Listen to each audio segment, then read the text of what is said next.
안녕하십니까. 한의학입문TV 강의를 맡은 한의사 이한영입니다. 반갑습니다. 오늘은 그 20번 조문에 이제 그 마지막 그 조문에 해당되는 것 같습니다. 자, 우리가 그 부인이 임신할 때는 마땅히 당귀산을 상복해야 된다. 자, 아이고 죄송합니다. 제가 막 정신이 없다 보니까 낮에 서울로 올라갈 짜투리 시간이 조금 한 30분 여유가 있어가지고 한번 간단하게 한번 올리겠습니다. 자, 우리가 여기 보면은 이거를 항상 그러죠. 제가 하는 것은 의심하자. 왜 의심을 하느냐? 근거가 없잖아요. 근거가. 아니 이유도 없이 왜 당귀를 산재로 해서 먹느냐 이거죠. 그것도 상복해야 된다. 임신에. 이거는 문제가 있는 글일 수도 있는 거죠. 자, 혹자는 가로되 임신에 병이 없는 경우, 없는데 반드시 약물을 복용할 필요가 없다. 만약에 그 사람이 몸이 마르고 또 몸이 마르면서 열이 있대. 이렇게 우리가 이제 글을 볼 때 이런 게 참 이렇게 이 접속사라고 하는 거는 아주 한문에 있어서 뭐 한글도 마찬가지죠. 아주 의미가 있어요. 조건이 조건. 그러니까 몸이 마르면서 열이 있다 이런 뜻이에요. 몸이 마르고 열이 있다가 아니라 몸이 마르면서 그런에도 불구하고 열이 있다 이런 뜻이죠. 아이고 이것도 한글도 잘못했네. 아 이거 참 망신살이 진짜. 접속. 접속사. 이것은 하나의 이 글의 의미를 명확하게 좀 밝혀주는 거죠. 자, 잠옷 그 모혈. 혈액이 소모되어서 태아에 나쁜 영향을 줄 수 있기 때문에 그와 같은 생각이 들을 수 있기 때문에 걱정이 돼서 뭐 이런 뜻도 되죠. 그리고 마땅히 이것을 복용함으로써 태아를 편안하게 한다고 하고 또 어떤 사람도 말하기를 황금과 백출은 안태의 성약이라고 하는 것은 다른 이유가 아니다. 그 습열을 제거하기 때문에 태아가 저절로 편안해지는 거다. 뭐 이런 거죠. 예전 사람들의 입장에서 봤을 때는. 자, 우리가 당귀산은 당귀, 황금, 작약, 국궁, 백출. 가만히 보니까 당귀, 작약, 국궁, 청궁은 사물탕이잖아요. 숙정이나 건장 빼고 거기에 이제 황금을 집어넣고 백출을 집어넣으니까. 그러니까 우리가 뭐 이런 처방도 사실은 외울 필요가 없어요. 그만큼 그 임산부, 특히 여성들에게 사물탕류가 얼마나 좋은 약이다고 하는 거하고 열에 따라서 얼마든지 황금이라든가 약간 습이 있을 때 백출을 쓴다는 거. 그래서 요거에 대한 약이다. 습열로 인한 것을 치료해주는 약이다. 자, 그런데 이제 여기에 대해서 반론도 많이 있어요. 자, 요 말이 재밌는 말이죠. 임신에 병이 없는데 약물을 복용할 필요가 없다. 이게 맞는 얘기죠. 그래서 약물을 복용할 필요가 없는데 단서가 있죠. 만약 그 사람이 이와 같은 조건이라면 그런 뜻이요. 이럴 때는 이것을 복용할 수가 있다. 가급적이면 약물을 복용하지 않는 것이 맞지만 이와 같은 상황이라면 이와 같은 약을 쓸 수가 있다는 뜻이죠. 자, 그렇기 때문에 우리가 임산 경우에 있어서도 임산부는 어떤 약을 먹어야 된다라고 고정관념을 가질 필요가 없습니다. 보통 이제 임신 오조증이 있기 때문에 뭐 예를 들어서 건강이라든가 뭐 반화라든가 인삼이라든가 이런 것도 쓸 수가 있고 또는 거기에 또 열이 만약에 수반된다 그러면은 거기다가 황금을 쓸 수가 있고 몸이 또 마른 상태에서 열에 의해서 그 진액이 소모되면서 그랬을 때는 얼마든지 사물탕류에다가 황금 정도를 이렇게 가감해서 쓸 수도 있다고 봅니다. 임신 양태에 임신한 사람의 태아를 보양하는데 백출산을 쓴다. 이것도 근거가 없죠. 예, 이것도 근거가 없는 얘기죠. 백출산을 왜 써야 되는지 이 조문에는 안 보이잖아요. 예. 자, 그 증거가 부족하기 때문에 우리는 억측해서는 안 된다. 자꾸만 억측하면 안 된다는 거죠. 다만 그런 경우 우리가 추측할 수 있는 것은 처방의 약물을 고찰해서 살펴보면 그 사람은 본래 정수증으로 인해서 약간의 경계 증상이 있다. 예. 놀랜다. 잘 놀랜다. 왜 놀래는 거? 여기도 맞아요. 본래 정수가 있음으로 해서 경계가 발생되는 거죠. 예. 이런 표현도 물론 제가 해석한 거지만 예전 사람들이 쓰는 방식을 따라서 쓴 거예요. 예. 왜 경계가 생기는가? 정수 때문에 그런 거죠. 그럴 때 백출이 아주 좋은 약이라는 거예요. 그러니까 우리가 백출을 단순히 권위지제자가 아니라 정수증으로 야기되는 일체의 증상에 백출을 쓸 수가 있다는 거죠.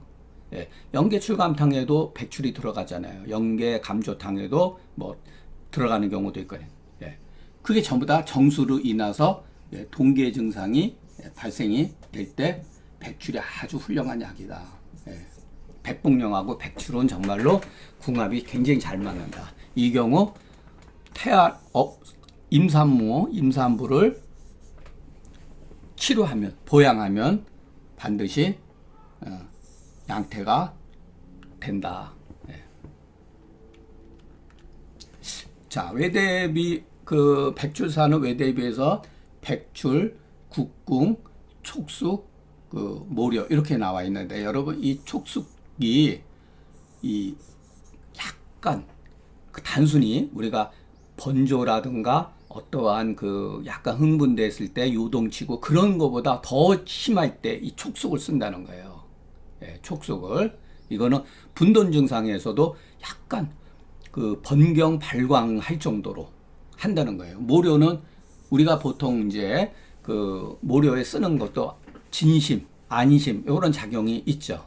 예, 그리고 그 후세의 이 모료 같은 경우는 요즘의 말로 하면 이제 위의 유산과다로 인해서 그 제산제로서도 정말로 좋은 약이에요. 모료 같은 경우는. 예. 그러니까 모료도 여러분 자주 사용하면 좋겠습니다. 예. 만약의 경우 통증이 심할 때는 그 작약하고 심화에 통이 심할 때는 뭐 국궁을 쓴다. 예. 그리고 신번 토하면서 통증에 능히 음식을 못 먹을 때는 세신과 반화를 쓴다. 이 세신도 여러분 방향성이 굉장히 강하잖아요. 냄새가 뭐 향기가 어마어마하잖아요. 그러니까 보통 그 수기에 그 막 다소 이렇게 수기를 이렇게 뿜어내 주는 데에서 세신이 굉장히 좋은 약이다. 예. 그리고 어떤 그 통증에도 물론 세신 같은 경우 쓸 수도 있고 코 막힘이라든가 중이염 같이 예를 들어서 그 수액성으로 증상이 심할 때 세신을 가해서 쓰면 굉장히 좋은 약이죠. 예. 그러니까 세신 같은 경우도 우리가 치료약으로서 활용을 잘하면 좋습니다. 예. 그러니까 결국은 뭐냐면은 신번 토하면서 통증 음식을 먹지 못하는 것도 처방을 보면 옛날 사람들은 이것이 다 맞는 거는 아니죠. 그러나 옛날 사람들의 입장에서 이 사람들이 세신을 쓰고 반화를 쓴 건 결국 뭐겠어요? 이게 원인이 뭐냐면은 담음 때문에 그렇다는 얘기죠. 예전 사람들이 봤을 때. 그러니까 여러분 기본적으로 담음을 치료하는 이진탕 우리가 세세하게 이런 것을 모른다 하더라도 상황에 따라서 세신 마왕탕에다가 아니 이진탕에다가 마왕이나 세신 같은 경우 물론 임산부일 때는 뭐 마왕은 잘 안 쓰겠지만은 일반일 때는 얼마든지 쓸 수가 있다는 거예요. 그리고 이진탕으로 가감해서 만들어내는 처방은 뭐 어마무시하죠. 그 종류가 열이 있을 때는 거기에다가 청열제를 같이 쓰고 몸이 냉할 때는 또 거기에 대해서 따뜻한 약을 쓰고 얼마든지 그것은 상황에 따라서 할 수가 있다는 거. 그러니까 옛날 사람들은 주로 이렇게 흉부, 흉협 부위에서 통증 같은 경우는 대부분이 거의 담음으로 본 거죠.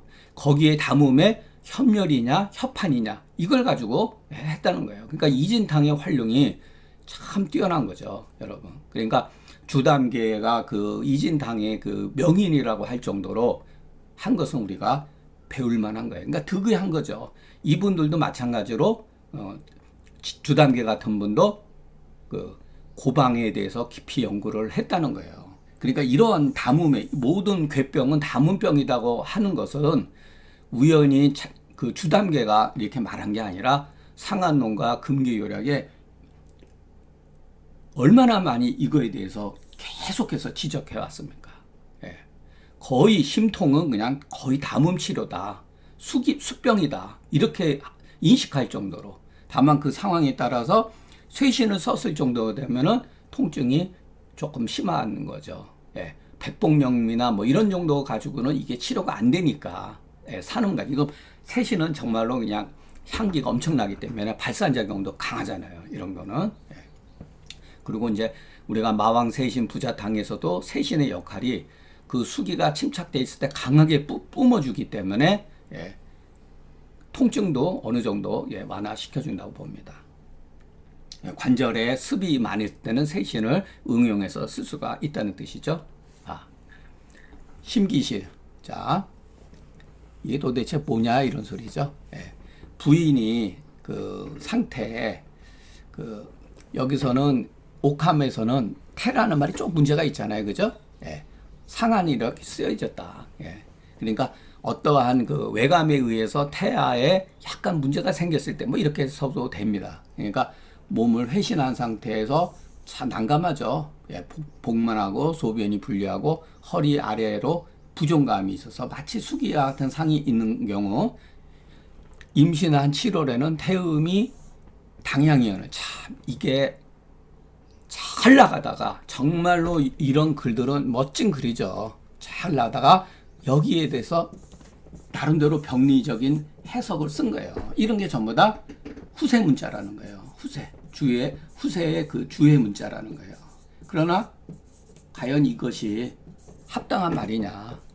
7월달하고 태음하고 무슨 관계가 있느냐는 말이에요. 그 이 이론에 따르면은 임신 1개월이 됐을 때, 2개월이 됐을 때, 3개월이 됐을 때마다 우리 몸에 예를 들어서 뭐 태양이 주재하고 무슨 뭐 양명이 주재하고 태음이 주재하고 소음이 주재 이런 식이라는 뜻이죠. 이것이 근거가 있느냐는 거예요, 여러분. 도대체 여기서 말하는 태음이 주체가 되는데 임산부의 그 양을 조절해주는 주체가 되는데 이때 태음이 뭐냐는 거예요. 그게 문제가 되는 거죠, 여러분. 불량하면 이것은 심기가 실이다. 자, 그러니까 이게 완전히 옆길로 빠진 거예요, 이런 것들은. 이것은 후세 사람이 살짝 집어넣은 거예요. 그렇기 때문에 이때는 그 노군과 관원의 그 혀를 치료해서 사해야 된다. 그러니까 이 사람들이 봤을 때는 노궁하고 관원에다가 자침을 하면 심기실을 치료한다는 그런 말이 되죠. 그러나 이것을 자침을 해가지고 치료가 된다는 것과 이것이 심기를 실을 사해준다는 것은 이치하지가 않다는 거예요. 그러니까 맞지가 않다는 얘기죠. 그러니까 소변이 조금 편안해지면은 치료가 된다. 그러니까 여기서는 이 사람들이 예전 사람들이 봤을 때 이와 같은 증상들이 쭉 있는데 이거는 해석이니까 그러니까 임신한 상태에서 복부가 팽만하고 소변이 불리하고 배 아래 이하로 무겁다. 이 무겁다는 얘기도 뭐죠? 부종감이 있다는 얘기죠. 똑같은 얘기죠. 몸이 부은 거죠. 근데 결국은 뭐죠? 소변에 문제가 있는 거죠. 그러니까 예전 사람들은 배설 기능에 이상이 있으면 그 따르는 병증의 원인으로 보는 거죠. 그렇기 때문에 여기서 소변 미증이라는 뜻이 나오는 거죠. 자, 부인 상태에서 요중 이하자는 수기 변조의 그 증후인이 오늘날 말하는 뭐 임신 중독증으로 가히 그 증상을 우리가 믿을 수가 있다. 예, 그 틀린 얘기는 아니죠. 요종이하가 붓고 소변이 분류하고 복부 팽만, 소변 분리로 인해서 복부가 더 팽만할 수가 있죠. 예. 다만 회신 7월 태음 당양이온을 불량자 이것은 신기실 이것은 억측지론이니 그 의안은 믿을 수가 없다. 자, 이것은 후는 증거잖아요. 증상의 있기 때문에 우리가 경험되어지는 사실이지만 이와 같은 말은 믿을 수 있는 사람도 있고 믿지 않을 수도 있잖아요. 이런 것들은. 예. 이것은 억측이죠. 억측. 예. 그렇기 때문에 노궁과 관원을 자침해서 조금 소변을 일으키면은 비록 그 원인, 그 이유를 저도 사실은 몰라요, 여러분. 노궁하고 관원을 정말 자침했는데 소변이 잘 나오는지 그거는 솔직히 해서 잘 모릅니다. 예. 비록 그 이유는 알 수 없지만 예. 기록돼 있으니까 나름대로 경험적으로 했으니까 이것은 참고할 필요가 있다. 예. 저는 이렇게 보는 것이 자, 이 문의 조문의 뜻을 좋은 쪽으로 받아들이면서 문제점이 있는 조문은 우리가 다소 덮어두어야 된다. 우리가 논어에 보면 공자가 그랬죠. 그 증이 부족하면은 개걸려해라. 덮어두는 것이 낫다. 덮어둬야 된다는 거예요. 자꾸만 이런 것에 의미를 두고 심기실현한 이렇게 결론을 내린다는 것은 위험한 발상이라는 거죠. 자, 오늘 강의는 여기서 마치겠습니다. 경청해 주셔서 감사합니다.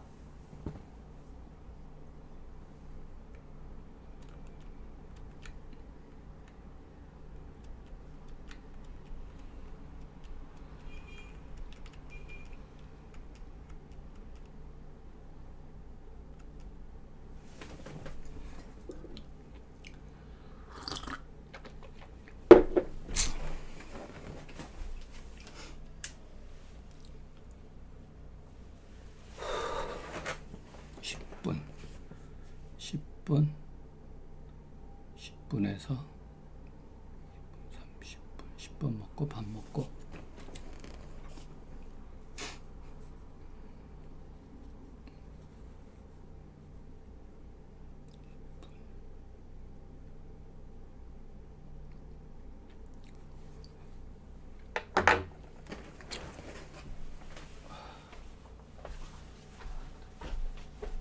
왜 그래?